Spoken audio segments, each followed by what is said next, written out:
क्या आप जल के बिना जीवित रहने की कल्पना कर सकते हैं? कहा जाता है कि जल ही जीवन है। जल पृथ्वी पर रहने वाले सभी प्रकार के जीवों के लिए आवश्यक है। पृथ्वी के जीव सौभाग्यशाली हैं क्योंकि यहाँ पर जल है, नहीं तो हम लोगों का अस्तित्व भी संभव नहीं होता। सौरमंडल में कहीं पर भी जल नहीं है। पृथ्वी पर जल काफ़ी मात्रा में है और इसलिए इसे हम नीला ग्रह भी कहते हैं। तो बच्चों, इस संवाद से आपको पता चल रहा होगा कि आज हम जल और वो भी महासागरीय जल के बारे में पढ़ेंगे, जो कि 11वीं कक्षा का 13वां अध्याय है। जल चक्र, हाइड्रोलॉजिकल साइकिल। जल एक चक्रीय संसाधन है जिसका प्रयोग एवं पुनः प्रयोग किया जा सकता है। जल एक चक्र के रूप में महासागर में धरातल और धरातल से महासागर तक पहुंचता है। जल चक्र पृथ्वी पर, इसके नीचे व पृथ्वी के ऊपर वायुमंडल में जल के संचलन की व्याख्या करता है। जल चक्र करोड़ों वर्षों से कार्यरत है और पृथ्वी पर सभी प्रकार का जीवन इसी पर निर्भर करता है। वायु के बाद जल पृथ्वी पर जीवन के अस्तित्व के लिए सबसे आवश्यक तत्व है। पृथ्वी पर जल का वितरण असमान है। कहीं पर जल की प्रचुरता है जबकि कहीं पर जल सीमित मात्रा में उपलब्ध है। जल चक्र में जल अपने विभिन्न रूपों जैसे गैस, तरल व ठोस रूप में संचरित होता है।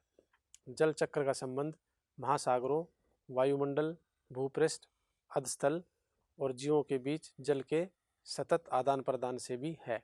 पृथ्वी पर पाए जाने वाले जल का लगभग 71% भाग महासागरों में पाया जाता है और शेष जल ताजे जल के रूप में हिमानियों, हिमटोपियों, भूमिगत जल, झीलों, मृदा में आर्द्रता, वायुमंडल, सरिताओं और जीवों में संग्रहित है।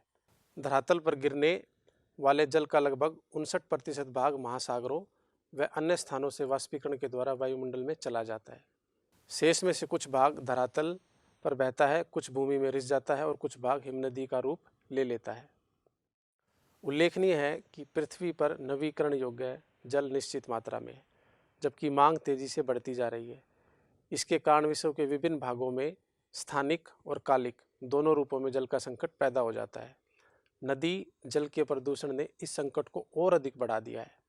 क्या हम जल की गुणवत्ता को सुधार कर सकते हैं तथा जल की उपलब्ध मात्रा में वृद्धि कर सकते हैं? ये हमारे सामने दो बड़े प्रश्न हैं। अब हम बात करेंगे महासागरीय नितल का उच्चावच, जिसको हम relief of the ocean floor भी कहते हैं।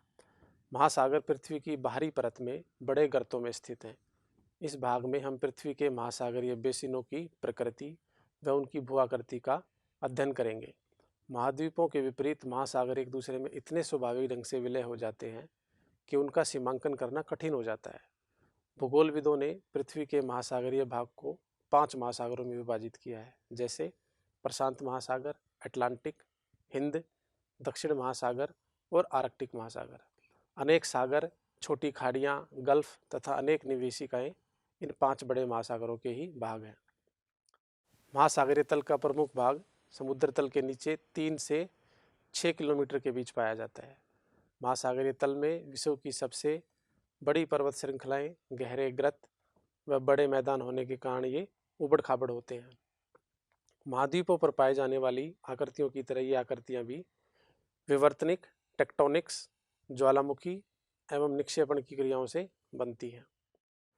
अब हम बात करेंगे महासागरीय नितल का विभाजन, distribution of the ocean floor.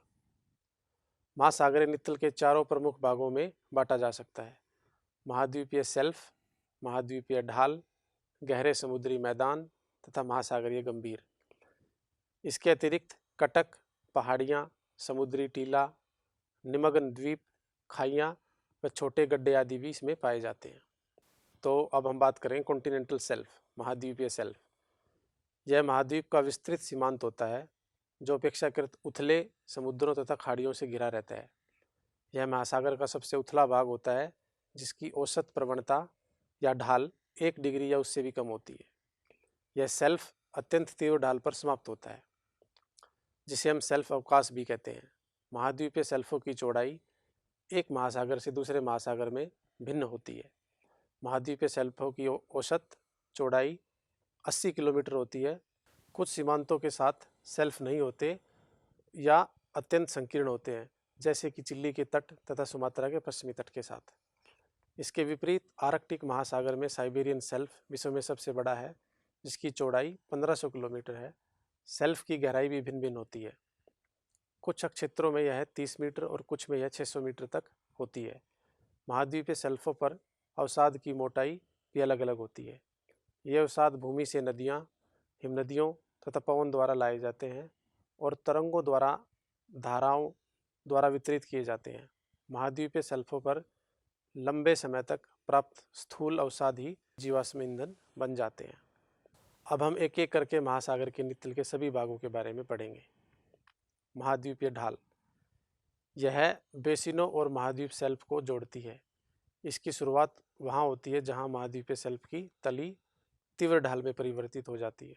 ढाल वाले प्रदेश की प्रवणता या ढाल 2 से 5 डिग्री के बीच होता है। ढाल वाले प्रदेश की गहराई 200 मीटर से 3000 मीटर के बीच होती है। ढाल का किनारा महाद्वीपों की समाप्ति को इंगित करता है। इसी प्रदेश में कैनियन एवं गहरी खाइयाँ पाई जाती हैं। गंभीर सागरीय मैदान, ये महासागरीय बेसिनों के मंद ढाल वाले क्षेत्र होते हैं। ये विश्व के सबसे चिकने तथा सबसे सपाट भाग हैं। इनकी गहराई 3000 से 6000 मीटर के बीच होती है। ये मैदान महीन कणों वाले अवसाद जैसे मृत्तिका एवं गाद या कीचड़ से ढके रहते हैं। अब हम बात करेंगे महासागरीय गर्त, जिसको हम ट्रेंच भी बोलते हैं। ये महासागरों के सबसे गहरे भाग होते हैं।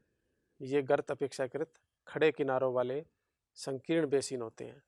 अपने चारों ओर की महासागरीय तली की अपेक्षा ये 3 से 5 किलोमीटर तक गहरे होते हैं।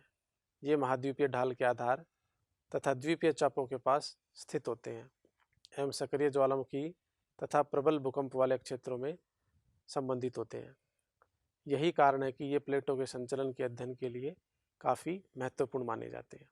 अभी तक लगभग 57 गर्तों को खोजा गया है, जिनमें से 32 प्रशांत महासागर में, 19 अटलांटिक महासागर में और 6 हिंद महासागर में हैं। अब हम बात करेंगे माइनर रिलीफ फीचर्स की, जिसको हम उच्चावच की लघु आकृतियाँ भी कहते हैं। ऊपर बताए गए महासागरीय अधस्थल के प्रमुख उच्चावचों के अतिरिक्त कुछ छोटे तथा महत्वपूर्ण आकृतियाँ भी महासागरों में पाई जाती हैं, जैसे मध्य महासागरीय कटक। ये पर्वतों की 2 श्रृंखलाओं से बना होता है, जो एक विशाल अवनमन द्वारा अलग होते हैं, जिसको हम डिप्रेशन भी कहते हैं। इन पर्वत श्रृंखलाओं के शिखर की ऊंचाई 2500 मीटर तक हो सकती है। इनमें से कुछ समुद्र की सतह तक पहुंच जाते हैं। इसका उदाहरण आइसलैंड है, जो मध्य अटलांटिक कटक का एक भाग है। समुद्री टीला एक नुकीले शिखरों वाला एक पर्वत होता है, जो समुद्री तली के ऊपर उठा हुआ दिखता है, किंतु महासागरों की सतह तक नहीं पहुंच पाता। समुद्री टीले ज्वालामुखी के द्वारा उत्पन्न होते हैं।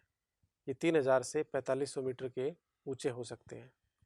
एम्परर समुद्री टीला, जो कि प्रशांत महासागर में है, इनका एक बहुत बड़ा उदाहरण है।